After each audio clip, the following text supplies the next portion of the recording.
Pen drive release ಪ್ರಕರಣಕ್ಕೆ ಸಂಬಂಧಪಟ್ಟ ಹಾಗೆ ದೊಡ್ಡ ಮಟ್ಟದಲ್ಲಿ ಪ್ರತಿಭಟನೆಯಾಗ್ತಾ ಇದೆ. ಹಾಸನದಲ್ಲಿ ಗಮನಿಸ್ತಾ ಇದ್ದೀರಿ ದೃಶ್ಯಗಳಲ್ಲಿ ಹಾಸನದ ಜೆಡಿಎಸ್ ಕಾರ್ಯಕರ್ತರು ಸಿಎಂ ಹಾಗೆ ಡಿಸಿಎಂ ವಿರುದ್ಧ ಆಕ್ರೋಶವನ್ನ ವ್ಯಕ್ತಪಡಿಸ್ತಾ ಇದ್ದಾರೆ.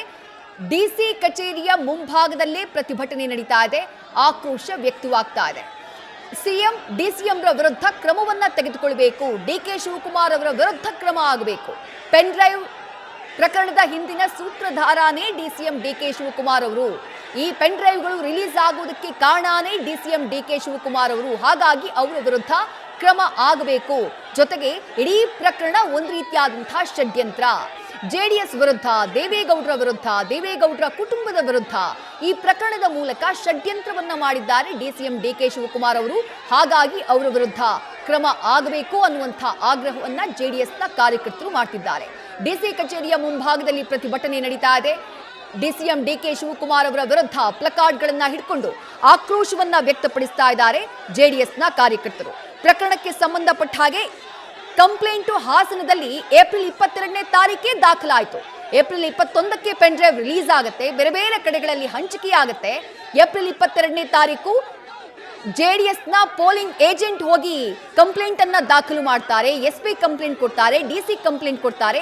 5 ಜನರ ಹೆಸರು ಆ ಕಂಪ್ಲೇಂಟ್ ನಲ್ಲಿ ಉಲ್ಲೇಖ ಆಗಿರುತ್ತೆ.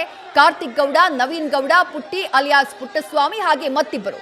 ಅವರ ವಿರುದ್ಧ ಕ್ರಮ ತೆಗೆದುಕೊಳ್ಳಿ, ಅವರು ಪೆನ್ ಡ್ರೈವ್ ನ ರಿಲೀಸ್ ಮಾಡಿದ್ದಾರೆ, ಅಶ್ಲೀಲ ವಿಡಿಯೋಗಳನ್ನ ಹಂಚಿದ್ದಾರೆ ಅನ್ನುವಂತಹ ಕಂಪ್ಲೇಂಟ್ ಅನ್ನ ಕೊಡಲಾಗಿರುತ್ತೆ.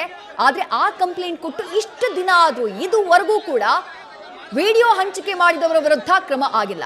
ಆ ಕಂಪ್ಲೇಂಟ್ಗೆ ಸಂಬಂಧಪಟ್ಟ ಹಾಗೆ ಆರೋಪಿಗಳ ವಿರುದ್ಧ ಇದುವರೆಗೂ ಆಕ್ಷನ್ ಆಗಿಲ್ಲ. ಅವರನ್ನ ಟಚ್ ಮಾಡುವ ಕೆಲಸಕ್ಕೂ ಪೊಲೀಸರು ಹೋಗಿಲ್ಲ, ಅವರನ್ನ ಅರೆಸ್ಟ್ ಮಾಡುವ ಕೆಲಸಕ್ಕೆ ಮುಂದಾಗಿಲ್ಲ, ಕಾರ್ತಿಕ್ ಗೌಡನನ್ನ ಹಿಡಿಯುವಂತಹ ಕೆಲಸಕ್ಕೂ ಮುಂದಾಗಿಲ್ಲ, ನವೀನ್ ಗೌಡ ವಿರುದ್ಧವೂ ಕ್ರಮ ಆಗಿಲ್ಲ. ಇದು ಎಚ್.ಡಿ. ಕುಮಾರಸ್ವಾಮಿಯವರು ಮಾಡಿದಂತಹ ಆರೋಪ. ಅಶ್ಲೀಲ ಹಗರಣಕ್ಕೆ ಸಂಬಂಧಪಟ್ಟ ಹಾಗೆ, ವಿಡಿಯೋ ಹಗರಣಕ್ಕೆ ಸಂಬಂಧಪಟ್ಟ ಹಾಗೆ ಪ್ರಜ್ವಲ್ ರೇವಣ್ಣ ವಿರುದ್ಧ ಹಾಗೆ ರೇವಣ್ಣ ವಿರುದ್ಧ ಎಷ್ಟು ತ್ವರಿತವಾಗಿ ತನಿಖೆಯಾಗ್ತಾ ಇದೆಯೋ ಅದೇ ತ್ವರಿತವಾದಂತಹ ತನಿಖೆ ಎಲ್ಲಕ್ಕಿಂತ ಮುಂಚೆ ಮೊದಲನೇದಾಗಿ ದಾಖಲಾದಂತಹ ಕಂಪ್ಲೇಂಟ್, ವಿಡಿಯೋ ಹಂಚಿಕೆ ಸಂಬಂಧಪಟ್ಟಂತೆ ದಾಖಲಾದಂತಹ ಕಂಪ್ಲೇಂಟ್, ಆ ಕಂಪ್ಲೇಂಟ್ನ ಬಗ್ಗೆ ಯಾಕೆ ತನಿಖೆಯಾಗಿಲ್ಲ? ಹಾಸನ ಡಿಸಿ ಹಾಗೆ ಎಸ್ಪಿ ಆ ಬಗ್ಗೆ ಯಾಕೆ ಗಮನ ವಹಿಸ್ತಿಲ್ಲ? ಎಸ್ಐಟಿ ಅವರು ಆ ಬಗ್ಗೆ ಯಾಕೆ ಕ್ರಮವನ್ನ ತೆಗೆದುಕೊಂಡಿಲ್ಲ? ಇವತ್ತಿನವರೆಗೂ ಎಷ್ಟೋ ಮಹಿಳೆಯರ ಘನತೆಗೆ ಧಕ್ಕೆಯಾಗಿದೆ. ವಿಡಿಯೋ ರಿಲೀಸ್ನ ಕಾರಣದಿಂದಾಗಿ ಎಷ್ಟೋ ಮಹಿಳೆಯರ ಮಾನ ಬೀದಿಯಲ್ಲಿ ಹರಾಜಾಗಿದೆ. ಅದರ ವಿರುದ್ಧ ಯಾಕೆ ಕ್ರಮ ಆಗಿಲ್ಲ?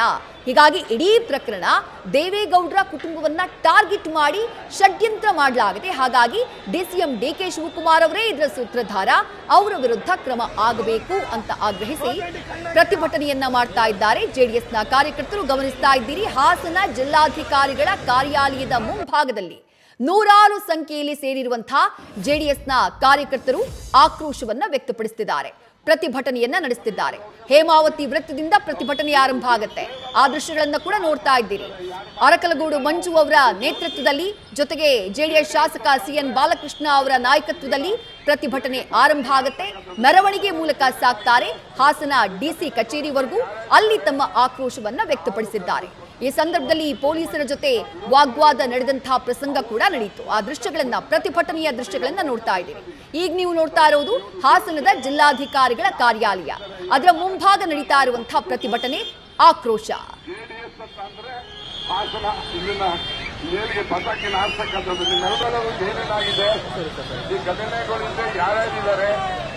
ಯಾರು ಕಣ್ಮುಚ್ಚಿಕೊಂಡು ಮಾಡಿರ್ತಕ್ಕಂಥ ವಿರೋಧಿಗಳು ಇರ್ಬೋದು, ಅವರನ್ನ ಕೂಡಲೇ ಬಂದಿರ್ತಕ್ಕಂಥದ್ದನ್ನ ಅವ್ರವ್ರಿಗೆ ಬರ್ತದೆ. ದೇವರಲ್ಲ, ಯಾರು ಮಾಡ್ತಿದ್ದಾರೆ, ಯಾರು ಮಾತಾಡಲಿಲ್ಲ, ನಾವು ಪಕ್ಷದ್ದು ತೋರಿಸಿ. ಜೆಡಿಎಸ್ ಅಂತ ಅಂದ್ರೆ